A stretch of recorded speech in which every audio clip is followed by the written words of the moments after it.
الشهلنا ننسبسب بسم آب وولد ومنفس قدوس أحدو أملاك آمين. سدراك زهر كما يكنيهم كما يقعلكم آمين. سموت العلن حيالن زهر أملاكنا بعنا بطم زين رب حماروتي زخبرا استمسكنين يخون أقراري تمعات سالي تمرت دنجل ولادي أملاك دان مرت زهر كم زهر عمتن زخرت استمسكنتون تخون برختنا كلهم قدسان زهر عدلنا كم تناي وترو قالوا زبرنا دمون قالوا خبرنا يمو نخلاتنا زسوع اللبنا يا هابنا الشيء كم فقال أملاح نلومي نزارا ربلو عرستي بزعبة على شوعات زلوا قدسان كمون بزعبة تقبل كهوني شو مونت سنة ناي تقبل بعال سلزخونا بيت كريستيان نام عليتي قاعد حنا زاها يمو أبز غرفة تلت بونير نموكو تصار كتعملنا الشيء بزلو معلت شوعات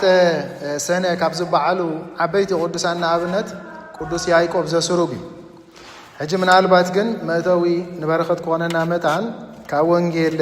كنبذي بزعبات قبل زملكاتما شعو نابتي تاريخ كنا حل فينا مالتي وانجل يوحنس معرفت شعاته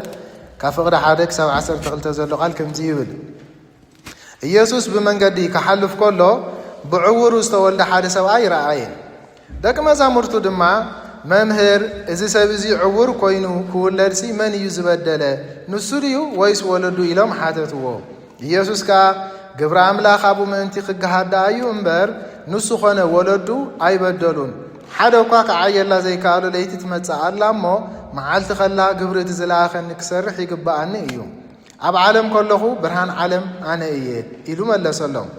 إذا إلو نام مدري توف بلا بتي تفتافو ونصبر جبران بتصبرها عين تأتي عور لخي أمه عبك ألاي ساليهم كيركات حاسب بلو ساليهم لوغ مالت إيو نصو خيدو تحاسبه النار عيون تمالسه سلازي توم قربابوتون توم قدم كلم من كله زري وزنبارون إذا ستتقميتو ظلم من زنبارو آيكونن بلو قال يوم نصو إيو بلو قال يوم كا نور عيوز مسلم بر نصو سايكونن بلو نصو جنا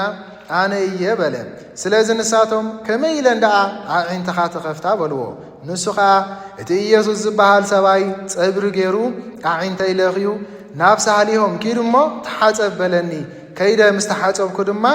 رآه إلو ملا سلام يبلنا سلقالو زخبرن استمسجناني هون جدحر كن ملا سينا نعو من البعض بتنا على شوعات بعالة جميرنا مثلا كن كيد كم زولكم مقدمة لو ما عند خبز خبار وقدسان بعالات حدا قدس يعقوب زسروقي اجي قدس يعقوب زسروق كنبلن كلنا نابنت ابعدنا قدسان صادقان زفلوت من يوم دحر تبعنا من نبل ابي ارترا يكون ابي ኢትዮጵያ ካብ قدسان صادقان زفلوت من يوم نابنت ገዛው ጥሩ ጋር መንፈስ ቅዱስ ንብል ሓደ ካለ አምና አረጋዊ አምነ ፊሊጶስ ወይ አብነ ተክለ ሃይማኖት እዚያም ሕጅ እንታይ አምናትና ማለት ነው فلوتات قدسان أب جبت خيرنا دما إسكناتهم قدسان فلوتات من يوم دحرينهم جبت أوين من بلو أبا أنطونيوس يوم أبا مكارس يوم أبا باولي كومن دالو بزحات قدسان اللوهم جبت أوين كاماليت أب سوريا أنت خيرنا دما ناتكم قدسان فلوتات من يوم دحرينهم قدس إفريم سورياوي قالوا حدا قدس يعقوب زنزبين قالوا بدحريو قدس يعقوب زو سروق زبال بوتا أب سوريا زولاي نايتا سرقت بحال سفرة لك باباس لزنبرة يعقوب انت يفعل زي السروق مالتي حجي قدس يعقوب زي السروق عبتك سيانا فلوت أبوي بفلاي كم زقداسي بدم زكاتات السبب تراخوينو ملاختي بعالم قوم كل قدسان ملاختي ما من قداسي زقداس قداسي يعقوب زي السروق مالتي مخنياتو بزعبا ملاختي بزعبا كروبيل أسفحو سلبت قداسي وزقلت مالتي كومون بزعبا داقماي مسعات كاني أسفحو نجير اللي قدس يعقوب معي سلازي دبر زيت قوم كله دما ناي من قداسي قداسيلنا ناي قداسي يعقوب زو سروق مالتي سلازي ሃይማኖት አበው ዝብል መጽሐፍ ድማ ድሕርና ንብብ ተቆይና ናይ ቅዱስ ያዕቆብ ዘ ስሩቅ አዝዩ ብዙሕ ድርሰታት ተጻሒፉሎ ማለት እዩ ሕጂ ምናልባት ንምንታይ ኢና ሎማ ዓንቲ ብዛዕባ ክንዛረብ ደሊና እንተልና ካብ ያዕቆብ ዘ ስሩቅ እንመሃሮም ክልተ ሰለስተ ነገራት ኣለዉ ብጣዕሚ ኣገደሲ ማለት እዩ እዚ ቅዱስ እዚ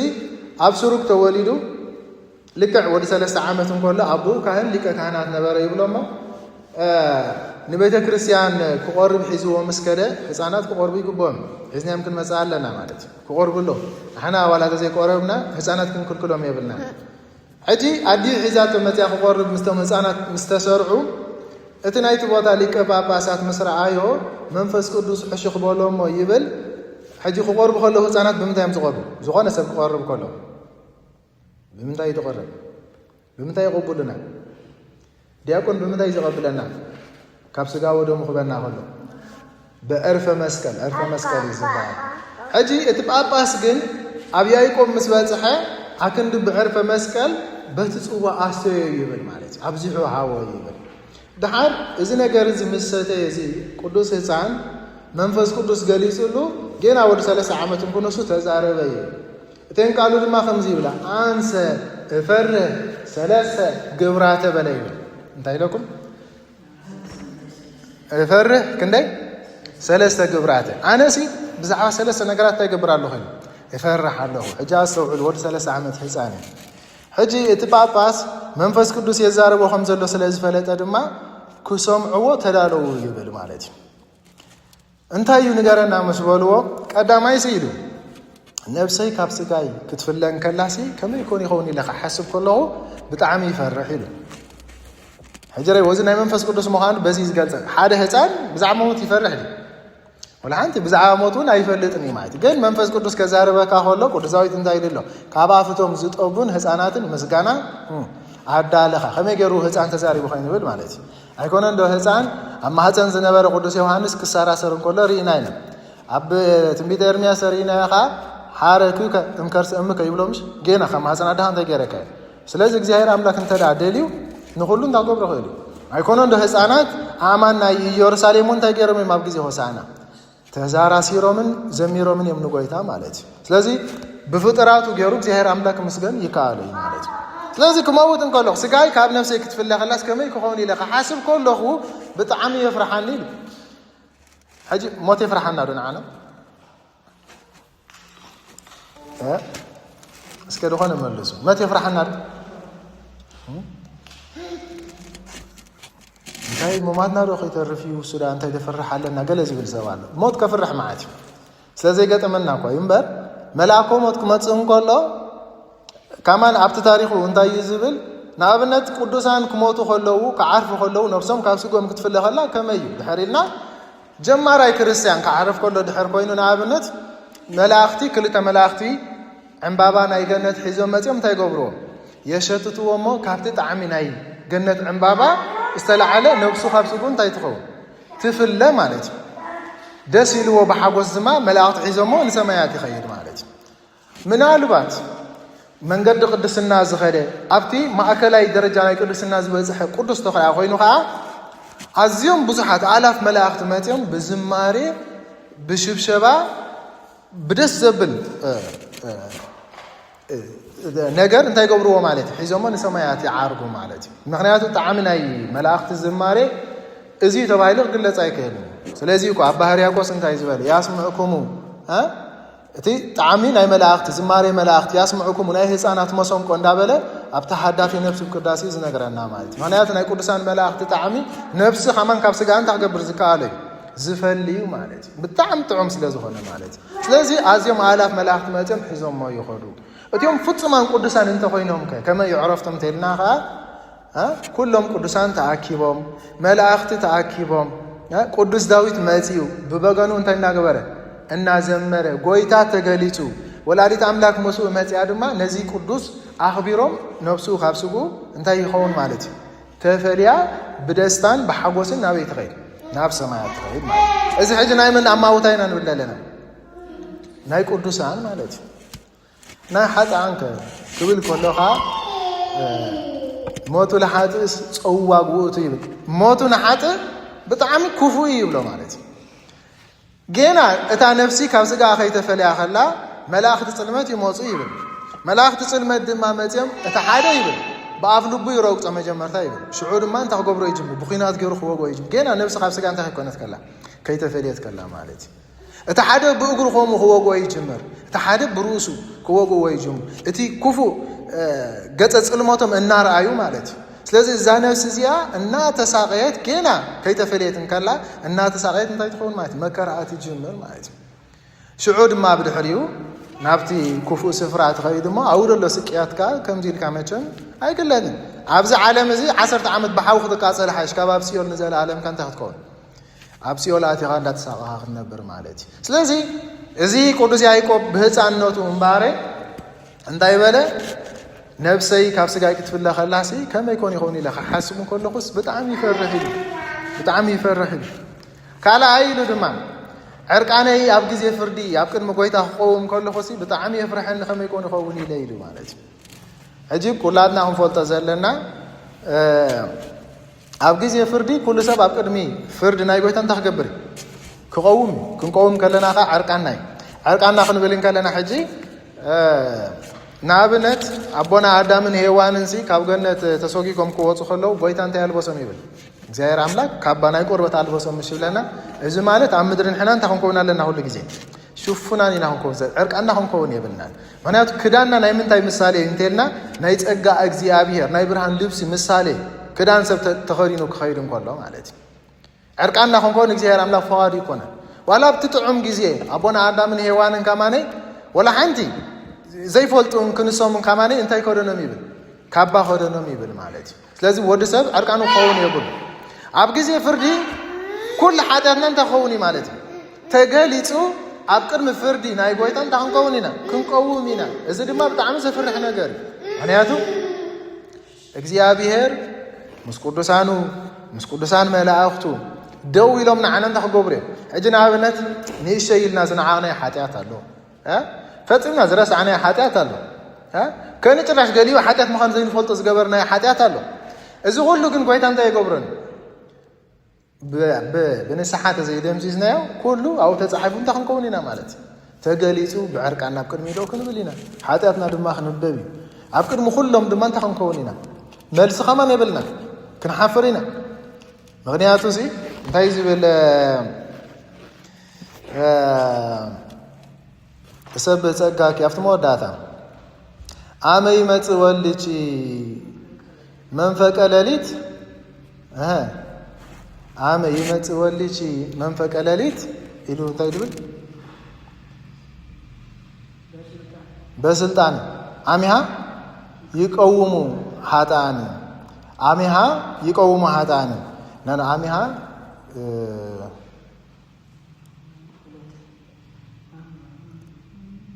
نعم ملس عمي مات ولدتي منفك لليت بسلطان عميها يبكي يوحطان ويتفسوس عرقان حكي حجي عفت بفرق ليتسي بسلطان قويت عن فرد خمتون كله حطان تكون يميلو كحزني يميلو عرقان كله كفسو دس كبلهم يخو حقوس يميلو تبهم عافي وتتأثر لساني دولا شعور عاف انت هتكون هذا بهام كتكون يعني لساننا ملحسنا دما كتأثر يا شعور يزول ولا حنت ملسيه بالله نشعر معليت كتلمونه تخير ولا حدا أكال لنا بتشعر نعنده دنقل مريم أمالد اللي شو عايسرحني بحج خايب أمالاد النزل لك حجي نابنا شعوب بهامنا شعوب بقى أسرات لساننا زي حج حسابت ملحسنا مش هلا زي قالون ده اللي انت زي تتصرف ملحسنا شو أسرته ولا حد ملسيه بالله نابكر مقويت أفرد معليت لازم زي تاني زي عبفردي عبكر مقويت أقوم كونه خس كم يكون كخوني إله إفرحيلو بسال سيد ما ناي فرد قال كاب عفو خوات كله إجزاء بيرسي كم يكون يخوني إله حسب كله يفرحيلو أجي ناي فرد قال كلتي ولا حنت اللي قال ناي فرد قال كندي كلتي اتدزبل انتايو انتلنا نعو حابي زبل ناباي نعو اتوم انتاي زخونكم زبلهم بقى اتقدم عالم ابو زدالو لكم سفر انتاي غوري زبلهم ورسو تخلاي قال كنتاي هرو امني كاباي انتاي غور رحاقو صبحالو خالو كابزي سورنا مالت ስለዚህ كاباي رحاقو مستبحال كادما تودي مالت اجي تزحزن ነገር ካንታዩ ድሕሪልና جنة ويمنجس سماعات كمون جهنم بسات كم زي نعامت نخلت عامت نسلس عامت قال يكون نخندي ንዘላለም ዘላለም ቁጥሩ ከማን አይንፈልጠንና ንክንደይ ከም ዝኾነ ማለት ስለዚ ምስቃይ ተኮይኑ ዘላለም ዓለምካ እንታይ ምግባር ክትሳቀ ክትነብር ኢኻ ማለት ድሕር ደስታ ተኮይንካ ዘላለም ዓለምካ ንእግዚአብሔር እንዳመስገንካ ብደስታ ክትነብር ኢኻ ማለት ስለዚ እዚአን ክልተ ቃላት እዚአን ክወፃ ከለዋ ካብ ቃሉሲ ከመይ ኮን ክኸውን ይኽብል እንከለኹስ ብጣዕሚ ይፈርሕና በለ እዚ ህፃን ተዛረበ ኣብ ቅድሚ ዝተሃከበ ህዝቢ ኣብ ቅድሚ ዝተኣከበ ጳጳስ ማለት እዩ شعب دحري زي باباس كمهر ترالي زنبرة انتي بولو بيقول ناتم حزبي منفس قدوس عبز هزعان حاديرو دس هزعنا بولو نعون كلاتنا حابيرنا نابق جابير انتي نقبر نملس يقرب لنا نبولو ننسح بولو ميبولو ما تناسي حومتي ومحزب دما نابق جابير تملسو يبلنا زي هزعان زي عابي ودشوعات عامت مسكونة نابي تمرت يتوه مزحفت تمهره بولين حديث دما ود 12 عامت እንኩንሱ ወደ ሊቅ ኮነይ ወደ 12 ዓመት ሊቅ ኮይኑ ናይ ቤተ ክርስቲያን ሊቅ ማለት ብድሕሪ ዘሎ ቅዱስን ወገን እዚ ተባሂሉ ዝርዝር ኣይኮነን ማለት እዩ ስለዚ ተኸድና ሃይማኖት አቦ ተንቢብና ከመይ ዝበለ ሊቅ ምዃኑ ክንርድኦ ንኽእል ኢና ቅዳሴ ድሕር ተመልክትና ከመይ ዝበለ አቦ ከም ዝኾነ ክንሪኦ ንኽእል ኢና ማለት እዩ ኣብ ስሩግ ዝተባህለ ስፍራ ድማ ሊቀ ጳጳሳት ኮይኑ ንህዝቡን ሃገሩን ኣገልግሉ ድማ ኣብ 72 ዕድሜኡ በዚ ሎም ዕለት ኣዕረፈ ይብለና በረኸቱን ቅዱስ ጸሎቱን ናይ ቅዱስ ያዕቆብ ዘስሩግ ምስኩላትና ይኹን ካልእ በዚ ዕለት እዚ እንታይ በዓል ኣሎ ድሕር ኢልና ኣዴና ቅድስት ድንግል ማርያም ቤተ ክርስቲያና ኣብ ግብፂ 3 ዓመትን 6 ወርሕን ተዓፂ ነበረ ሞ ይብል በዚ ዕለት እዚ ግን ተኸፍተ ይብለና ማለት እዩ ስንክሳር ይሕፅር ኣቢሉ ታሪክ بأرك خمسكنا خلو كم زيبل سلام إبل لرهوة بيتك يوم كم إلياس أرهاوه هو الزناب بسوسو أورها وبسلوس أم مريم سمري أرهوة هلنا يهتم كما لعله يتكعو مثل تلك سلام إبل حجي سلام إبل لرهوة بيتك يوم لما أنت استخفت بيت كريستيانك سلام تكبر مسكانة يجبع مسبلة كم إلياس أرهاوه هو الزناب كم تي إلياس نبي إلياس مالتي نتي ناي سماي مساخوت انتاي زغبره زخفته مالتي شعون تاي زبلا بسسو اورها وبسلس عام دحري 3 عامت 6 ورحن مالتي مريم سمري ارهوته لهلنا يهوتم ስለዚህ ከምቲ ቤተ ክርስቲያን ክስተኸፍተቶ ኢሉ ከምቲ ነቢ ኤልያስ ሰማይ ዝኸፈቶ ቤተ ክርስቲያን ክስተኸፈቶ ተሰላምታ ምስ በለሲ በሊ ማርያም ይብላ ስመሪ ኢልዋ ስመሪ ارهوته لهلنا يهوتم نتي دتحعصوه ወይ ካ ነቲ ሕቱም ዝኾነ ሕልናይ ንኽኽፈት እንታይ ግበር ለይ ይብላ ተሰማምዕ ስመሪ ክፈት ለይ ከመላዓሊሁ ይትከዓው መስለ ጽድቅ ሰላም መጣን እንታይ ክኾነሉ ጽድቅን ሰላምን መጣን ክከዓወስ መጣን አእምሮ ይክኽፈት ድንግል ማርያም እስኽ እንታይ ግበር ለይ ይብላ ማለት እዩ ስመሪ ለይ እንዳበለ ይልምና ስለዚህ በዚ ዕለት እዚ ቤተክርስቲያንና ዝተኸፈቶ ናይ ኣዴና ቅድስት ድንግል ማርያም ኣብ ምድረ ግብፂ ናይ ኣዴና ቅድስት ድንግል ማርያም በረኸታ ይፈለየና لك عناب نايتقبل على شومنت سنه دما نايتقبل بعد ስለዝኾነ ኣብ ቤተ ክርስቲያንና ናው ንምፃ ሕጂ ናብነት ጸበል ማይ ሕጂ ዝዛረብ ደሎ خلو ማዓንቲ ማለት እዩ ማይ ደሰት የሎ ማዓንቲ መናሎ ማይ ዘይሰተ ኩላትና ማይ ሰተና ኢና እሺ ጸበል ሰተ የሎ ማዓንቲ ጸበል ሰተ መናሎ አሰተሁም ايش انا اللي هو مالتي داويت قال ايش ጸበል كل ጊዜ ክንሰትለና ቅድሚ ዝኾነ መግብ ብላዕና ማለት ጸበል ክንሰትለና አስተውዕሉ ቅድሚ ዝኾነ እጅ ንምንታይ ጸበል ምሳይ ዘድልየና ተልና ንኣብነት ስለምንታይ ባሪኽና ንበልዕ ማዕድና ስለምንታይ ባሪኽና ንበልዕ ብሩህ ክኾነልና እቲ ማዕድ በልዕናስ ንስጋን ነፍሲ ክኾነልና ሓቀ ሕጂ ስለምንታይ ድሕር ከይ ጸሎት ከይገበርና ተበልዕና ክንታይ ይጋጥም تماعد دحر يتبار خنتا يقاطمنا مچم بروخ انتلو تخالك انتي አንጻርናቱ ዘይ ብሩኽ ይምሽ ስለዚህ አጋንንት ለው በመግብ ገረም ታይ ዝገብሩ ንሰባት ዘሳቂ እዚ ዚና ነሰው ዕል ዘለና እዚ ቅድም ዝኾነ መግብ ምእታውን አንተ ዳጸበል ንሰት ተኾይና ነዘም አጋንንት እዚኦም ታይና ንገብሮም ዘለና ማለት ነርሑቆም ምክንያቱ እዚኦም አጋንንት ስርሖም እንታይ እንተልና ከይተባረኸ ንዝበልዕ ሰብ ሓደው እቲ መግብ ኣዝዩ ከም ዘይሰማምዕዎ ንሕማም ከም ዝኾነ ይገብሩ ማለት ሓደው ከዓ ኣትዩ ከም ድሰማምዖሞ ግን ቆላይ ደሓራይ እንታይ ከም ዘላዓለሉ ናይ ሓጢያት ስምዒት ከም ዘላዓለው ዝገብሩ ማለት እዩ ስለዚ አንጻር እዚኦም ክንከይድ እንተደኣ ኮይና እንታይና ክንገብር ዘለና ድሕሪና ንጎ ፀበል ክንሰቲ ይግባና ቅድሚ ዝኾነ ነገር ምብላዕና ማለት እዩ ፀበል ተሊና ፅቡቕ ድሕር ደይብልና እንኮላይ ማይ ምሽ ነዳሉ አቡነ ዘበሰማያት ኢልና በሰላም ቅዱስ ገብርኤል ኢልና ሰላም ለኪ ኦ ድንግል ኢልና እንታይ ንገብሮ ማለት እዩ ባሪኽና ንሰቲ እንተልዩ አልዩ ድሕር ደይብሉ ግን ከምኡ ጌርና እቲያ ብስም ድንግል ማርያም ዝባረኽናያ ድማ ማይ ንሰትያ ማለት እዩ ፀበል ከይሰተና ግን ክንውዕል ኣይግባአናኒ ማለት እዩ ፀበል ንኣብነት ሳይንሳውያን ማይ እንታይ እዩ ዝብሉና ማይ እንታይ እዩ ብሳይንስ ክንሪኦ ከለና H2O ድበሃል ኣሎ ምስ ዝክሮ ዶ ንዝክሮ H2O ሃይድሮጅን ፕላስ ኦክሲጅን ማለት እዩ ሕጂ ድዩ ኣይኮነን እሶም ዝብልዎ እዚ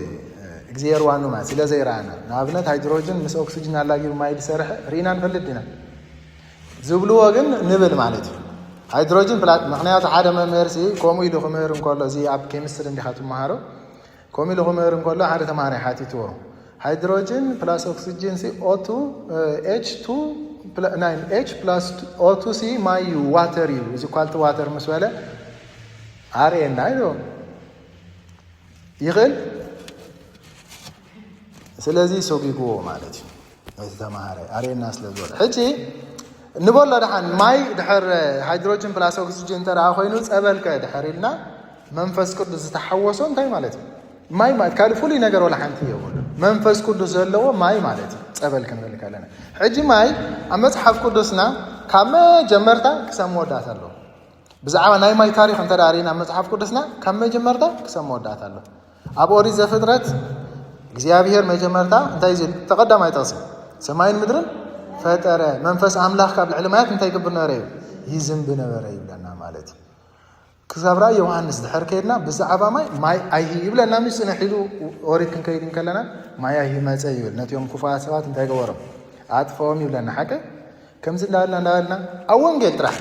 ወንጌል ጥራሕ ክነግረኩም ሕጂ ማዕረኽ እንደይ ብዛዕባ ማይ ተፃሒፉ ከም ዘሎ ኣብ ወንጌል ዮሐንስ ድሕር ወሲድና ምዕራፍ ሓደ እንታይ ዝነግረና ብዛዕባ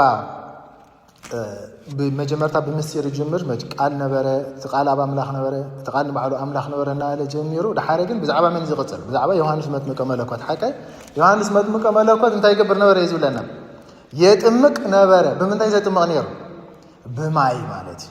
አበይ ለጥምቅ ነይሩ አማይ ዮርዳኖስ ማለት ማይ ዮርዳኖስ ንባዕሉ እንታይ ማይ ሕጂ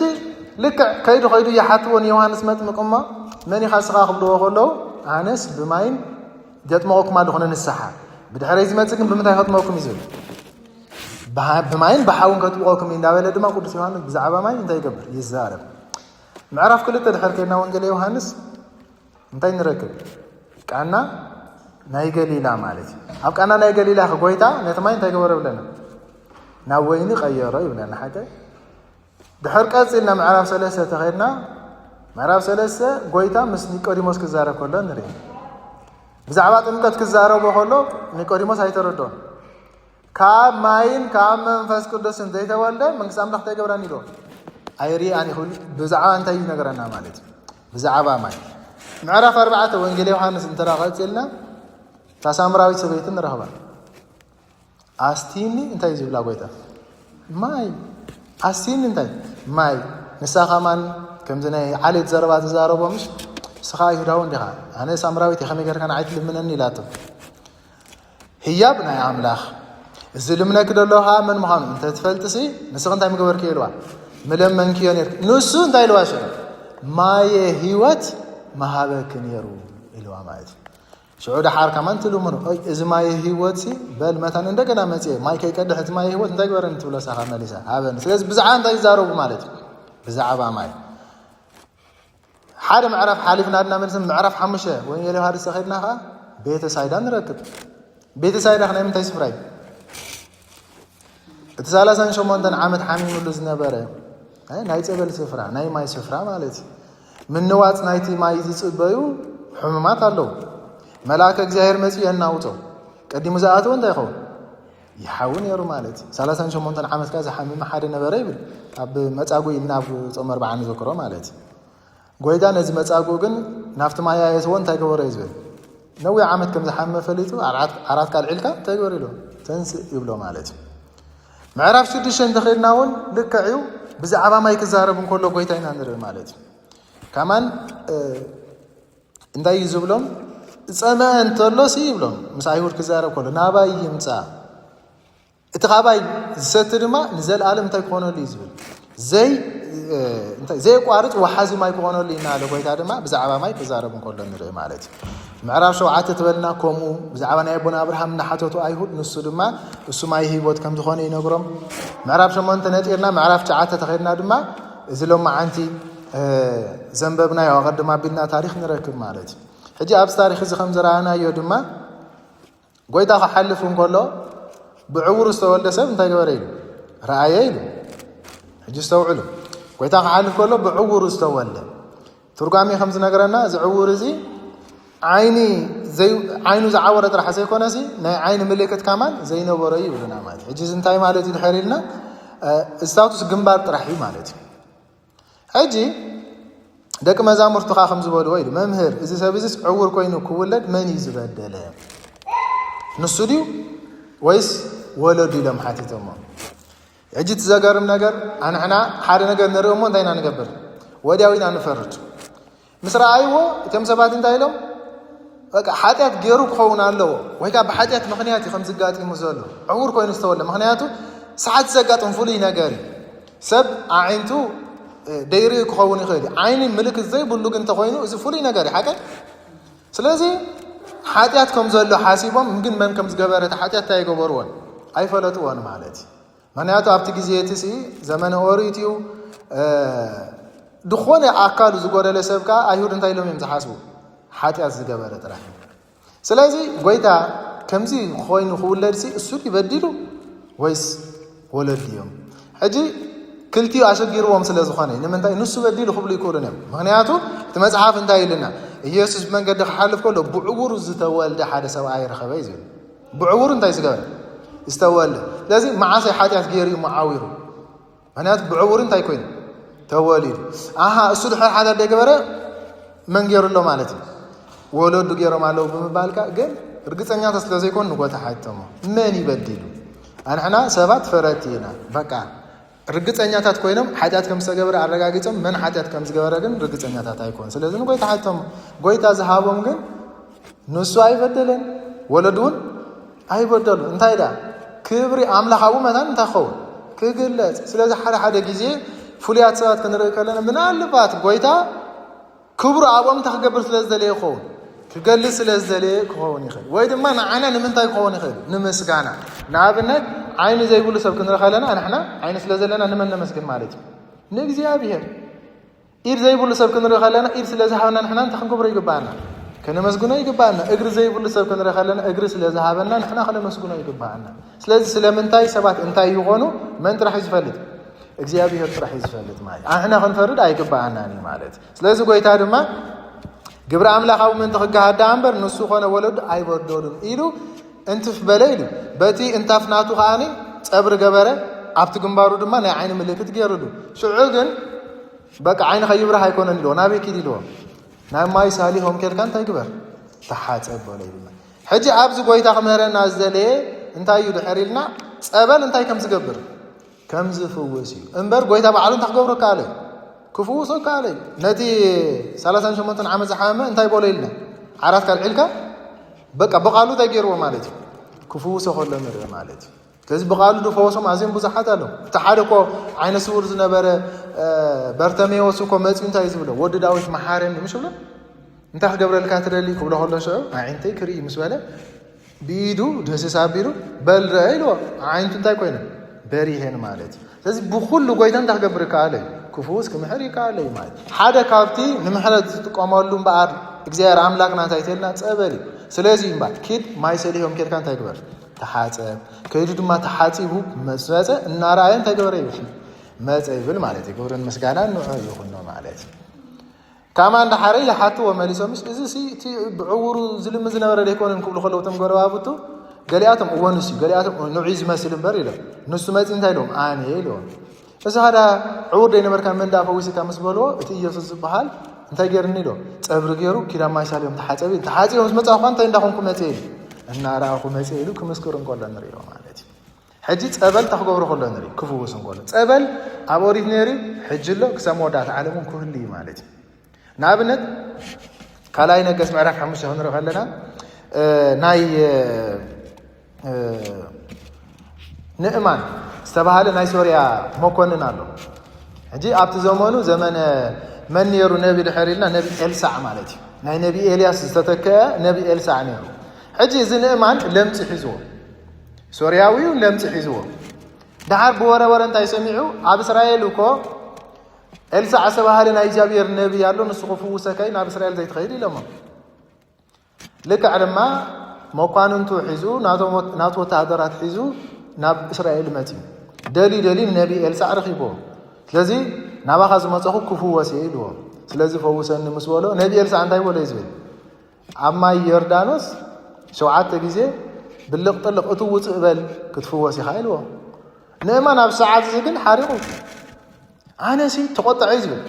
ኣነስ ኣብ ልዕለይ ርእሱ ኣብ ርእሰይሲ ኢዱ ኣንቢሩ ብስም ኣምላኹ ዝጽልየለይ ዝልምነለይ ዳ መሲልን እምበር ማይ ተሓፀብ ኣብ ርባ ተሓፀብ ዝብለኒ ዳኒ ርባብ ርቡራ ኢሉ ኣባባን ፋርጳን ዝበሃሉ ኣብ ደማስቆ የለውን ካብ ናይ እስራኤል ዝዓብዩ ርባውቲ ኣብ ኸይደ ይሕፀብ ብምባል ኣብዩ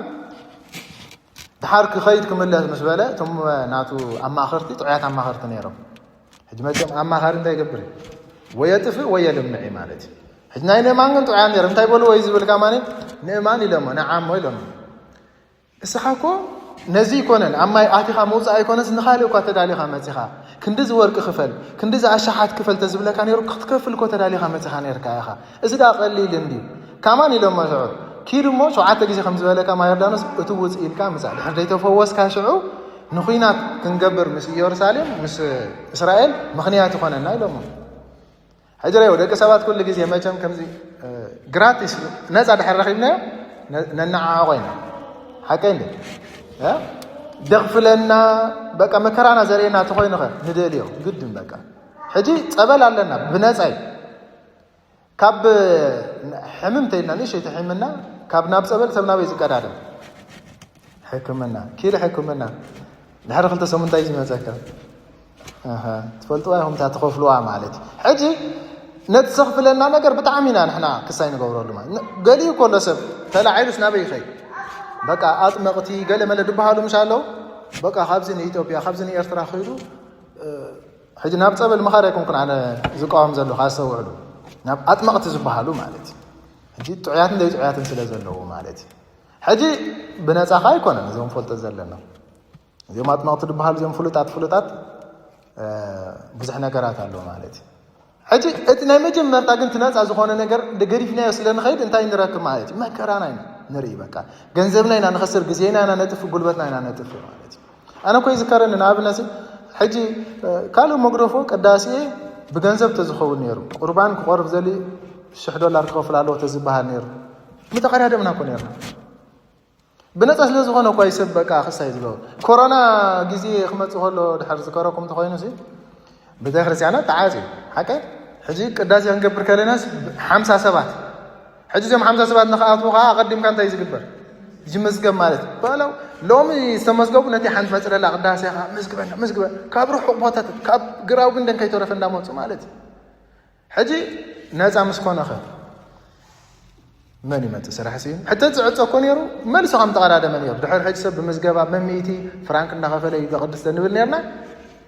ፍሉጥ ማለት ምክንያቱ ንሕና እቲ ዘጥዕበና ነገር ኢና ደስ ዝብለና እምበርቲ ብነፃ ዝመፀ ናይ እግዚአብሔር ኣይንሪአን ኢና ንእማን ብነፃ ሂድ ማይ ዮርዳኖስ እቶ ተበሎ ይዕገር ገይሩ ስለ ክፈል ዘይተባሃለ ወርቂ ምፅእ ስለ ዘይተባሃለ ማለት እዩ ኣማኸርቱ ግን ኪድ ኢሎሞ ድሕር ደይከውን ተኮይኑ ድሕር ደይተፈወስካ ኩናት ንገብር ምስ እስራኤል ኢሎሞ ከይዱ ድማ ሽዑ ማለት እዩ ንዖም ሰሚዑ ኣትዩ 7 ጊዜ እቲ ውፅእ ምስ በላ ኣብ ማይ ዮርዳኖስ ግን ተፈዊሱ ወፀ ይብል ማለት እዩ ብድሕሪ ተረዲይዎ ካማን እንታይ በሎ ይዝብል ንኤልሳ እንካ ዝኹሉ ወርቂ ኢሉ ከበኸሎ ነቢ ኤልሳ ግን እንታይ ኢሎ ወርቅኻን ገንዘብካን ንዓኻ ይኹን ምክንያቱ ዝፀጋ ናይ መን ናይ እግዚአብሔር ድሓር ተመሊሱ ንእማን እንታይ በሎ ይዝብል ኣይ እዚ መሬት ዝተባረኸ መሬት እሞ ካብዛ ሓመድሲ ንሃገረ ይሒዘ ኸይድ ፍቐደለ ይበሎ እዩ ፀበል ምሽ ንብል ኣለና ፀበል ናይ ሓመድ ማለት እዩ ክልተ ክሻ ድማ ሓመድ መሊኡ ኣብ ገመል ጽዒኑ ንሃገሩ ኸደ ኳ ይዝብል ወዮ ገዓዝ ዝተባሃለ ሕማቕ ወዲ መዝሙር ነይርዎ ንነቢ ኤልሳ ሕጂ ምክንያት ሕሰቡ ነቢ ኤልሳ ገንዘብካ ንሃብትኻ ንዓኻ ይኹን ካብሎ ከሎ ንሱ ኸ ይሕሞ ነይሩ ከመይ ገይሩ ዝመስል ወርቂ ዝመስል ክዳውንቲ እምቢ ይብል እናበለ ማለት እዩ ድሓር እንታይ ገበረ እዩ ዝብል ከማን ዝገዓዝ ዝተባሃለ ክፉእ ኣገልጋሊ ርሑቕ ምስ ከደ ንእማን ነቢ ኤልሳ ድማ ናብ በዓቱ ምስ ተመልሰ ደድሕር እዩ ከይዱ ኣርኪብዎ እንታይ ኢልዎ ጎይታይ ነቢ ኤልሳሲ ኣጋይሽ መፅምን እሞ ክቕበሎም መታንሲ ካብቲ ናትካ ክዳውንትን ዝተወሰነ ወርቅን ሃበኒ ኢልካ ኢልዎ ንእማን ድማ ኣዝዩ ብዙሕ ነገር ኣዳልዩ ስለ ዝነበረ እንካ ኢሉ ብዙሕ ወርቅን ኣዝዩ ዘብለጭልጭ ክዳውንትን ሂብዎ ድሓር ልክዕ ወልሓንቲ ከም ዘይገበረ ነዚ ዝወሰዶ ክዳውንትን ወርቅን ሓቢዩ ናብ መምህሩ ናብ ነቢ ኤልሳ መፅኡ ማለት እዩ ነቢ ኤልሳ ግን ሕሶት ዝተባሃለ ማዓርግ ናይ ቅድስና በፂሑ ነይሩ ብፀጋ ኣብቲ ዘለዎ ኮይኑ ኣብ ዝተፈላለየ ስፍራ ዝግበር ነገር ይርኢ ሕጂ ገዓዝ ዝገብር ከሎ እንታይ ገብሮ ነይሩ ንሱ ይርዮ ነይሩ ማለት እዩ መፂ ድማ ገዓዝ ኢልዎ ኣበይ ፀናሕካ ኢልዎ ጎይታይ ናብ ዝኸድክዎ የብለን ኢልዎ ከድካ ካብ ንእማን ወርቅን ገንዘብን እቲ ክዳውንትን ክትቅበል ከለኻ ስልበይ ኢሎም ሳኻ ይነበረን ኢልዎ ብድሕሪኡ እንታይ በሎ ኢኻማን ዝብል እቲ ናይ ንእማን ለምፅስ ኣብ ልዕሌኻን ኣብ ዓሌትካን ይውረድ በሎ ይብል ሽዑን ሽዑ ድማ ገዓዝ እንታይ ኮነ ይብል በቃ ለምፃም ኮነ ንሱን ቤተሰቡ ንቤተሰቡ ከይተረፈ እንታይ ገይርዎም ማለት እዩ ለኪምዎም ብሰንኪ ስስዐ ማለት እዩ ምክንያቱ ፀጋ እግዚኣብሔር ኩሉ ግዜ ብምንታይ ብነፃ ጎይታውን ናሃዋርያት እንታይ ኢሉ እቲ ብነፃ ዝተዋሃብኩሞ ንስኻትኩም ከ እንታይ ግበሩ ኢሎ ብነፃ ሃቡ ዝኽፈል ወላ ሓንቲ የለን ኣገልግሎት ኣብ ቤተ ክርስቲያን ምጥማቕ ይኹን ምቑራብ ይኹን ፀበል ይኹን እዚ ብምሉ እንታይ እዩ መፅሓፍ ካማን እኮ ከይንዕድለኩም ዘይከውን ኮይነና እምበር መጽሓፍ ቅዱስ ውዳሴ ማርያም ካብ ቤተ ክርስቲያን ክዕደል ይኮ ዝግብኦኒ ምእመናን ወየቶም ምእመናን እንዳቲ ዓስራት ብኽራቶም ኣይከፍሉን እዮም ናይ ቤተ ክርስቲያን ክፈልጡ ተልካዮም ርእሶም እዮም ዝሓሙ እምበረ እዚኣ ቤተ ክርስቲያንና እቲ ምእመኑ ግቡእ ተዝገብር ነይሩ ብምሉእ ኣገልግሎት ድማ ናይ ጥምቀት ዝበሃል የለን ወላ ሓንቲ ክኽፈል ኣይግቦን ናይ መርዓ ተባሂሉ ክኽፈል ኣይግቦን ብነፃ ክወሃቦ ዝግባእ ነይሩ ግን ኣታዊ ስለ ዘይብላ በቃ ለሚንካ ማለት እዩ መጽሓፍ ይሽየጥ ውዳሴ ማርያም ይሽየጥ መስቀል ይሽየጥ ከምቲ ግቡእ ተዝኸውን ግን እንታይ ክግበር እዩ ዝግብኦ ነይሩ ክዕደል ብነፃ እዩ ክግብኦ ነይሩ ማለት ምክንያቱ ፀጋ እግዚኣብሔር ኩሉ እንታይ ስለ ዝኾነ ብነፃ ስለ ዝኾነ ማለት እዩ ስለዚ ኣብ ኦሪት እንተዳሪእና ከም በዓል ንእማን ዝኣመሰሉ ብፀበል ክፍወሱ ከለዉ ንበዓሉ ፃድቕ ኣቦና እዮብ ናይ ትዕግስቲ ኣቦ ድሕሪ 30 ዓመት ናይ ሕማምን ናይ መከራን ግዜ ልክዕ ኣብ መስከረም ክንዝክሮ ኢና ኣብ ማይ ዮርዳኖስ ኣቲ እንታይ ኮነ ይብለና ካብቲ ዝነበረ ሕማም ተፈወሰ ይብለና ማለት እዩ ኣብ ሓድሽ ኪዳን ተመፂና ድማ ብፀበል ዝተፈወሱ ክንደይልና ከም ዝንዝሮም ማለት እዩ ብፍላይ ድርሳናትን ናይ ቅዱሳን ታሪክን ተተመልኪትና ድማ ፀበል ዘይገብሮ ነገር የለን ማለት ስለዚ ካብ ዝተፈላለዩ ሕማማት ክፍወሱን ክድሕኑን እንከለዉ ንርኢ ማለት እዩ ስለዚ ቤተ ክርስቲያንና ብዛዕባ ፀበል ኣጥቢቓ ትምህር ኣጥቢቓ ንምእመናና ክፈልጥዎ ትነግር ማለት እዩ ሕጂ ዝያዳ ድማ ፀበል መዓስዩ ኣስፋሕፊሑ ከም ዝጅመር ኮይኑ ብፍላይ ምዝናይሎም መዓንቲ በዓል ድሕር ኢልና ድማ ጎይታ ኣብ ግዜ ስደቱ መሰዲኡ ክስደድ እንከሎ ናብ ምድረ ግብፂ መጣርያ ዝበሃል ስፍራ ምስ በፅሑ ሕጂ ስደታ ናይ ኣዴና ድንግል ማርያም ከም ንዝክሮ ብዙሕ መከራ ይሕሊፋ ሕጂ ካብቲ ሓደ መከራ እንታይ እንተልና ፅምእን ጥሜትን እዩ ሕጂ ጎይታ ድማ ህፃን እዩ ወዲ 2 ዓመት እዩ ከም ኣምላኽነቱ ኣይኮነን ነይሩ እንታይ ትሒቱ እንታይ ዝገብር ነይሩ ብትሕትና ከም ሰባት ማለት እዩ ስለዚ ፀሚየ ክብላ ከሎ ማይ ስለ ዘይነበራ እንታይ ገበረት ይብል ማይ ክትልምን ከደት ይብል ናብ ሓደ ዓዲ ሕጂ ዲያብሎስ ደድሕሪያ እናኸደ ድማ ናይ ሰባት ልቢ ይዓፅወላ ነይሩ በቃ ዝዝከራ ሲኢና ማለት እዩ ድህባ ማይ ሲኢና ዝብላዕ ዝህባ ሲኢና ደልያ ሲኢና ማለት እዩ ካማን እንታይ በለት ዝብል ኣብዚ ሃገር እዚ ፅድቂ ዝበሃል ዝፈልጥ ሰብ የለን ዲ ኢላ በቃ ምክንያቱ ደልያ ሲኢና ዝገደደ ድማ ምስ ተመልሰት ለሚና ምስ ሰሎሜን ምስ ኣረጋዊ ዮሴፍን ገዲፋት ወዳ ማለት እዩ ክትምለስ እንከላ ለሚና ሸፋቱ መፀምስ እቲ ሰብኣ ሰገል ዝሃብዎ ደስ ዘብል ልብሲ ናይ ወርቂ ጫሙ እንታይ ገይሮሞ መንጢሎሞ ማለት እዩ ስለዚ ብጣዕሚ ሓዘነት ይብል በኸየት ይብል ማለት እዩ ምክንያቱ ለሚነ ማይ ከማን ዘየም ጻልካስ እትዝነበረካ خداونትን ጫማ ወርቅኻን ከም ዝምንጠል ገይረ ብምባል በጣም ሓዚና ማለት እዩ ኣብዚ ዋን እዚ እንታይ ዝብል ሰሚዖ ህፃን ለኡሙ ጋዓራ ባረከ ኮክሓ ወአንቅ ማይም ተሓተ እግራ በቃ እትናታ በኺያትናታ ጋዓር ምስሰምዐ እዚ ህፃን ወዳሲ እታ ደው ኢላታ ዝነበረት ቦታ ስታገበራ እዩ ባረኻ ይብል ማለት እዩ ወምንዩ ለጽማት እስተይ አመራ ካው ድማ ነጽሚያት ዝነርክ ሰት እንታይ ገበራ እዩ ሃባ ኢሉ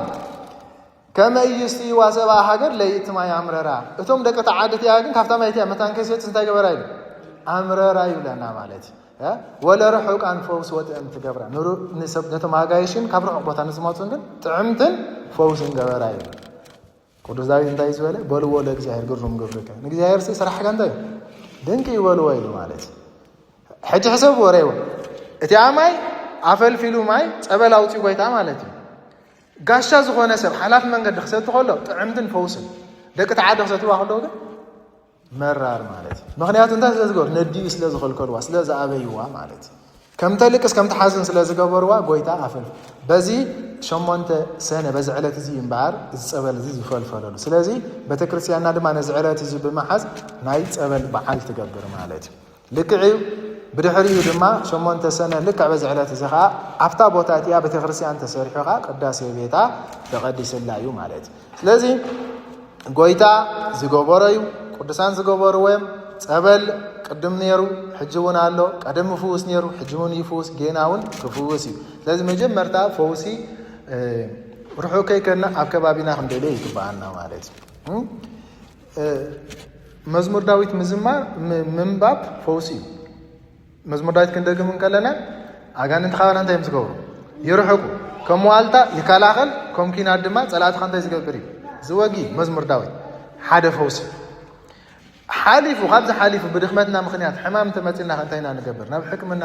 ምቅድዳም ወይ ናብ ከኒና ምቅድዳም ኣይኮነ ጸበልና ንስተይ ድሕር ግድን ጸበል ተደሊኹም ከዓ ዋላ ሓተቱን